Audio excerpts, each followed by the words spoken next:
जय गुरुदेव। एक बार स्वामी जी महाराज ने सत्संग में एक कहानी सुनाते हुए कहा, दुनिया में कोई किसी का नहीं। एक महात्मा जी थे, उनके पास बहुत से लोग आया जाया करते थे। एक दिन एक आदमी उनके पास आया और बोला कि महाराज, मेरे बच्चे मुझे बहुत प्यारे हैं और मेरी स्त्री बड़ी पतिभक्त है। महात्मा जी ने जवाब दिया कि बच्चा, इस दुनिया में कोई किसी का नहीं, कौन किसकी स्त्री, कौन किसका बच्चा, पर वह आदमी ना माना। तब महात्मा जी ने कहा कि मेरे पास 15 दिन लगातार आना, तब मैं परीक्षा बता दूंगा। वह मनुष्य महात्मा जी के पास रोज आने लगा।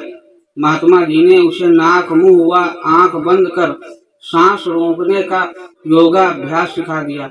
जब 15 दिन समाप्त हो गया, तब महात्मा जी ने कहा कि बच्चा, आज घर में जाना तो अपनी स्त्री की पतिभक्त की परीक्षा कर लेना।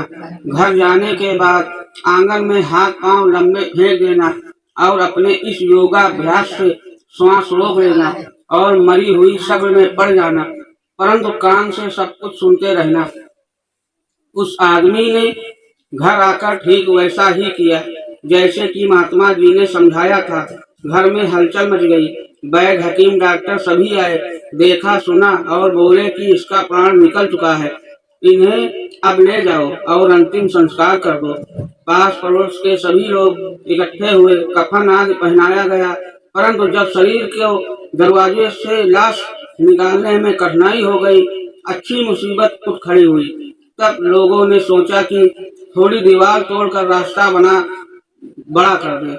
यह सोचकर जैसे ही वे दीवार तोड़ने के लिए आगे बढ़े कि उस वक्त की पत्नी ने कहा कि अरे अरे, यह क्या कर रहे हो, मेरा तो घर टूट जाएगा। तब लोगों ने कहा कि इसे बाहर कैसे निकाला जाए। तो उस औरत ने कहा, ठहरो ठहरो, मैं अभी बताती हूँ।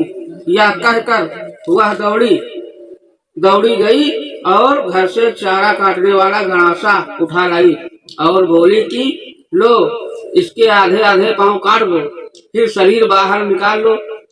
जो ही लोगों ने गणासा उठाया कि अब हाथ पांव काट दे, बस इतने में ही उस वक्त ने जोर का झटका मारा और रस्सी टूट गई। वह कूद कर उठा और सीधे भागा भागा महात्मा जी के पास पहुंचा और बोला कि महाराज, यदि एक भी सेकंड की देर किया होता तो मेरे हाथ पांव गायब हो गए होते। अब मैंने समझ लिया कि वास्तव में यह दुनिया किसी की नहीं है। जय गुरुदेव।